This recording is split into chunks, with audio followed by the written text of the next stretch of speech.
बेटे के आने पर तू हलवाई बिठाता है और नबी पाक के नाम की लाइटें लगी हों तो तू परेशान होता है। हमसे कभी पूछ, तुझे बताएं बस नहीं चलता, वरना ताड़े तोड़ के छतों पे लगा दे।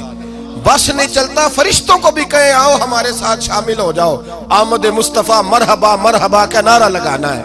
हमारा बस नहीं चलता, वरना दुनिया की सारी नेमतें बिछा दे और लोगों को बतलाएं कि असल तो खुशी मनाने का दिन ही आज है जब अल्लाह ने हमें अपना प्यारा रसूल अता फरमाया है। और हमारे इमाम, तू कहता है मिलाद ना कर, हमारे इमाम ने तो कहा हशर तक डालेंगे हम, हशर तक। ये 2-4 दिन का तो प्रोग्राम ही नहीं हमारा, हशर तक डालेंगे हम पैदाइशे मौला की धूम और मिसले फारस नजद के कले गिराते जाएंगे। खाक हो जाएं अदु जल कर मगर हम तो रजा, दम में जब तक दम है जिक्र उनका सुनाते जाएंगे। हमारा तो 1-2 दिन का प्रोग्राम ही नहीं। और फिर सुनो कितनी बड़ी नेमत है। हजरत अब्बास से किसी ने कहा था अल्लाह की सबसे बड़ी नेमत, तो बुखारी उठाना, फरमाने लगे मुहम्मदुन नेमतुल्लाह। बुखारी है बुखारी, फरमाया मुहम्मद अल्लाह की सबसे बड़ी नेमत है, सल्लल्लाहु, ये सबसे बड़ी नेमत है। कुछ कर तो सही ना यार। एक मुझे कहने लगा नहीं वो 9 रबीउल अव्वल को आए थे, तो मैंने कहा 9 को मिलाद मनाओ, कोई मसला नहीं, 9 को मिलाद मनाओ, कोई मसला ही नहीं, हम तो सारा साल मनाते, बस 9 को मनाओ ना भाई। कौन कहता है ईद नहीं हम कहते। मैंने कहा चलो जश्न मिलाद कह लिया करो, किसी तरफ आओ तो सही ना भाई, जश्न मिलाद ही कह लो। ये कह लो तुमने खुशी मनानी है तो महफिल मिलाद कह लो ना, ईद कहो, ईदें 2 ही है। मैंने कहा नहीं वो भी तेरी गलती है, मेरे नबी ने कहा हर जुमा मेरी उम्मत की ईद है। और कुरान पाक पढ़, कुरान पाक पढ़। हजरत ईसा कहते थे या अल्लाह जब तू मन्नो सलवा नाज़िल करेगा वो दिन हमारे लिए ईद का दिन होगा। और सियासता पढ़, हजरत उमर कहा करते थे जिस दिन दीन मुकम्मल हुआ यौम अकमलतु लकुम, ये आयतें नाज़िल हुई तो फरमाया वो दिन हमारे लिए ईद का दिन था। यहूदी हमें कहते थे ये आयतें हम पे आती तो हम ईद मनाते। ये भी तेरी गलती है कि ईदें 2 ही हैं। रब जब भी किसी को दीद कराए वो ईद का ही दिन होता है, वो ईद का ही दिन होता है भाई। हमारे लिए सबसे बड़ी ईद ये है, इसलिए कि बाकी ईदें इसी ईद का सदका है सल्लल्लाहु ताला अलैहि। तो ईद मिलादुन नबी पे इज़हार मुसर्रत करना, खुशी का इज़हार करना, खुशी का इज़हार करना, ये तो ईमानी तकाजा है, ये तो रूह का तकाजा है, ये तो अंदर उछलता है। शरीयत जितनी हमें इजाजत देती है उतना हम करते हैं।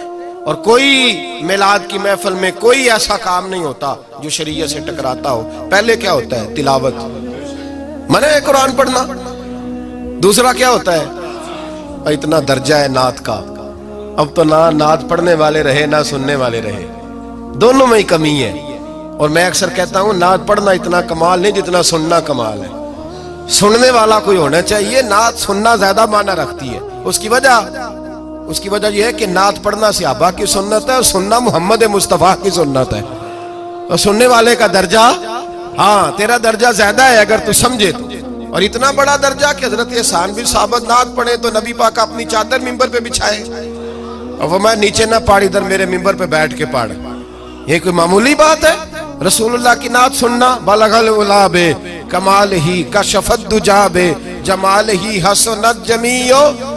शेख सादी कहते हैं 3 फिक्रे लिखे तो चौथा होता ही नहीं था। मैं सो गया, बड़ा परेशान था कि चौथा फिक्रा नहीं बन रहा। बलगल उलाबे कमाल ही कशफत दुजाबे हसनत जमीयो, चौथा लिखा नहीं जाता था। नींद आ गई, मेरी आंख लगी तो महबूब का दीदार हुआ।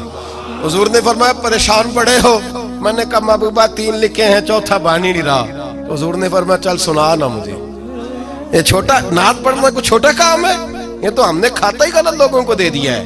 वो तो इस काबिल ही नहीं थे कि नात सुनी जाती। बलगल उलाबे, शेख सादी कहते हैं मैं सुनाने लगा और मुस्तफा सुनने लगे। बलगल उलाबे कमाल ही कशफत दुजाबे जमाल ही हसनत जमीयो खिसाल ही। तो हुजूर ने फरमाया चल सादी कह दे सल्लू अलैहि वालैहि, कह दे सल्लू अलैहि वालैहि। फरमाते मैं कहता जाता था और मुस्तफा मुस्कुराते जाते थे। कुछ छोटा दर्जा है ना तो ईमान है, ना तो ताकत है, ना तो तेरी रूह को बेदार करती है। पर शर्त है ना तो, शर्त है, शर्त ये तकाजा है मैं ना तो हो, वो ना हो कि नात पढ़े ना, میرے حضرت صاحب فرماتے ہیں نعت کا مقصد ہے جب بندہ نعت پڑھے تو اس کا دل نبی پاک کے گنبد کی طرف جائے، جب نعت سنے تو اس کی توجہ رسول پاک کی جانب جائے. یہ نہ ہو کہ نعت سنے تو توجہ گانے کی جانب جائے. یہ نہ ہو کہ نعت ہو رہی ہو تو لوگ کہیں، میرے کان میں لوگ کہہ دیتے، آپ یقین کریں محفل میں بیٹھے لوگ کہتے ہیں فلانے گانے کی طرز پہ لاندہ جی، تو کدھر گیا دھیان اس کا؟ تو یہ نعت تو نے پڑھی ہے، یہ نعت سنی نہیں آج تک. اگر نعت پڑھنی ہو تو علامہ اقبال کی لکھی ہوئی پڑھا کر، اگر نعت پڑھنی ہو تو شیخ سعدی کی لکھی پڑھا کر، اگر نعت پڑھنی ہو تو حضرت حسان بن ثابت کی لکھی پڑھا کر. اور اگر تیرا دل کرے کہ نعت بھی ہو، جذبات بھی ہو، حسن بھی ہو، علم بھی ہو، عمل بھی ہو، قرآن بھی ہو، حدیث بھی ہو، تو پھر امام محمد رضا فاضل بریلوی کی پڑھا کر، پھر اعلیٰ حضرت کی پڑھا کر. تجھے پتا چلے چمک تجھ سے پاتے ہیں سب پانے والے، میرا دل بھی چمکا دے چمکانے والے. اعلیٰ حضرت کہنے لگے یا رسول اللہ میری سفارش نہ کرو، ڈر لگتا ہے، ڈر لگتا ہے، قیامت کی رات بڑی گہری ہے، سفارش نہ کرو، اس طرح کرو میرا بازو پکڑو اور جنت تک پہنچا کے آؤ، میرا بازو پکڑو اور جنت تک. کہتے میں مجرم ہوں آقا مجھے ساتھ لے لو. سونیا نہ ڈر لگتا ہے. وہ بچہ کہتا ہے میں نے نہیں باہر جانا، اندھیری رات ہے. ابا جی نال چلو. تو بلا مثال بلا تشبیہ صرف سمجھانے کے لیے، کسی کوئی بڑا ساتھ ہو تو ڈر نہیں لگتا. تو یہ نعت ہے نا، چمک تجھ سے پاتے ہیں سب پانے والے، میرا دل بھی چمکا دے چمکانے والے. کہتے ہیں یا رسول اللہ محشر کی رات بڑی گہری ہے، میں مجرم ہوں آقا مجھے ساتھ لے لو کہ رستے میں ہیں جا بجا تھانے والے. سونیا جرم کر کے آیا ہوں اور پکڑا نہ جاؤں کہیں، مہربانی کر مجھے پردوں میں چھپا لے، مجھے مدثر اور مزمل کی چادر کے نیچے کر لے، میں مجرم ہوں آقا مجھے ساتھ لے لو کہ رستے میں ہیں جا بجا تھانے والے. اور پھر تڑپ اٹھے، کہنے لگے کوئی یہ نہ سمجھے وہ چلے گئے، تو زندہ ہے واللہ، تو زندہ ہے واللہ، میری چشم عالم سے چھپ جانے والے، میری چشم عالم سے چھپ جانے. تو بھئی نعت ہو، نعت جو اس کا معیار ہو، اس معیار کی نعت. یہ کوئی طریقہ نہیں کہ دو بندے دف لے کے آ گئے، چار اس کے ساتھ نعت خان صاحب آئے ہیں، نماز گھر پڑھ آئے ہیں، گھر جا کے دوبارہ پڑھیں گے.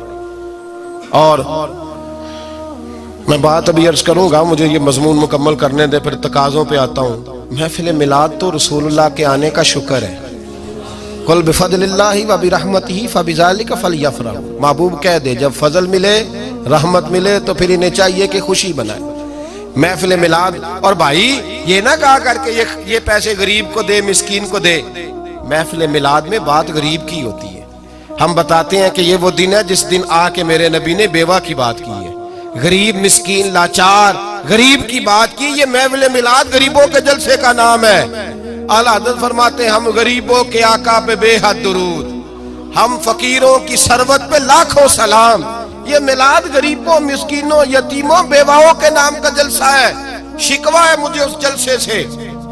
جلسہ تو میلاد کا ہو پر صدارت چودھری کر رہا ہو، صدارت مالدار کر رہا ہو، وڈیرا کر رہا ہو، کوئی ضرورت نہیں.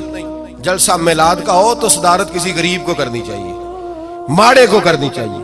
ورنہ ضرورت کیا ہے؟ جو حضور کے میلاد میں آئے ہیں وہ سارے مہمان خصوصی ہیں، کوئی حرج نہیں، کچھ نہیں ہونے لگا، کوئی نہیں کھا جاتا. چھوڑیں اس چیز سے باہر آئے تو یہ تو شکر ہے. اور یہ تذکرے جتنے میلاد کے تذکرے ہوں گے اتنی غریبوں کی بات ہوگی، اتنی اسلام کی روح کی بات ہوگی، بیوہ کی بات ہوگی. اور صحابہ تو اس دور میں لوگ کہتے ہیں صحابہ میلاد کرتے تھے. میں نے کہا چلو تمہیں سمجھ تو نہیں آنی پر سمجھا دیتا ہوں. صحابہ تو اس وقت کرتے تھے جب کرنا تھا ہی بڑا مشکل، اب تو مشکل نہیں نا. صحابہ تو تب کرتے تھے جب کیا جا سکتا ہی نہیں تھا، بڑا مشکل. سنو ابن شام اٹھا کے دیکھو، سیرت کی کتابیں پڑھو.